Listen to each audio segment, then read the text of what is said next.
Hey guys, welcome back to the channel. I hope you guys are having an excellent day today.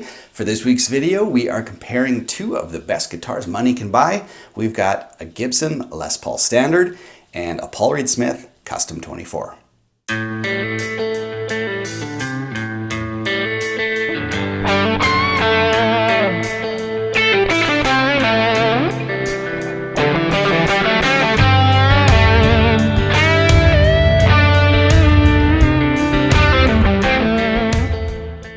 Okay, let's take a quick look at the two guitars we're going to be comparing today. First up is the Gibson Les Paul Standard. This is an absolutely iconic guitar shape. This particular model is in ocean perimeter blue with a beautiful flame top, zebra coil burst bucker pickups, mahogany neck, rosewood fingerboard, mahogany body, obviously with a maple cap. Now, the Les Paul has a really interesting and rich history. It came out in 1952 and was one of the first electric solid body guitars ever mass produced, only beaten to the market by the venerable Telly. The Strat would come 2 years later in 1954, but the Les Paul did not sell well. It was heavy, it was expensive, it was still sort of seen as like an old man's jazz guitar kind of thing. So it went out of production at the end of the 50s and was replaced by the SG. So the SG was branded as a Les Paul for a few years, but thankfully the original shape and design came back and really became an icon of rock.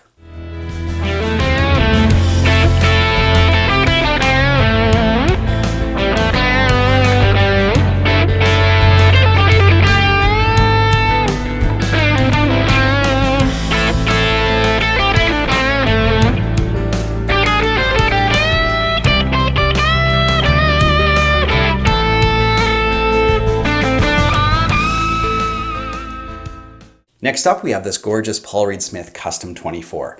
Now, this guitar was designed in the mid-80s and is really the iconic instrument produced by Paul Reed Smith. So let's take a look at some of the features that make this guitar unique. Now, in terms of the woods used, it's very similar to the Les Paul. So you have a mahogany neck with a rosewood fingerboard, mahogany body with a flame maple top. And on the gold top version, you can only really see how, intense the flame is by looking at the binding, which is very, very beautiful. Or if you pull the control cavity off, you can actually see the flame top underneath, and it's really intense. But I thought this guitar looks really cool in a gold top. So anyway, let's look at some of the features that make this guitar unique. Now, the Custom 24 was designed to be the perfect marriage between a Strat and a Les Paul. So the lightweight, the playability, the balance of a Strat, but with the tone of a Les Paul. So that's why we have the features on this guitar that we do. So really lightweight headstock design with relatively straight pull through the nut, which is great. Lightweight open back tuners makes sure that there's no headstock dive. So really great design that way. Very, very thin ergonomic body. So much thinner than the Les Paul, weighs a lot less, but neck joint is the same, just a glue-in neck joint. And of course it has that carved arch top of the Les Paul as well, which is very beautiful to look at. You've got huge generous scoop on the bottom horn here, so your hand can get right up to the 24th fret. So we have 2 full octaves here. We've got a trem system that kind of looks like a Strat in that it has 6 screws, but it's designed very, very different and holds tune really well. All right, so let's dispense with the talking and get to our tone test. So what we're gonna do is start with the neck pickup, and then both pickups, and then the bridge pickup. We're gonna play totally clean so that you guys can really hear the nuances between these two guitars. And then what we're gonna do is add some dirt and do the same thing so that you guys can hear it, with some heavier gain sounds.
For the next part of our tone test, we're going to take both of these guitars and play them in a mix with other instruments and see how they fare in that scenario.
All right, some final thoughts on these two really cool guitars. First of all, the Les Paul is a beast. It's heavy, it's not particularly ergonomic. Getting to the upper frets is difficult.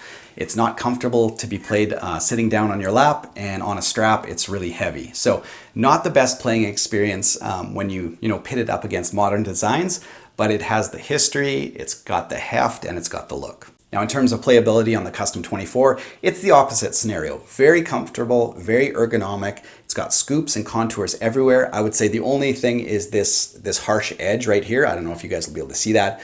It kind of contours down, but then comes to a lip here. So in comparison to like a Strat or a Music Man or something like that, that's the only part that you kind of notice is kind of, mildly uncomfortable.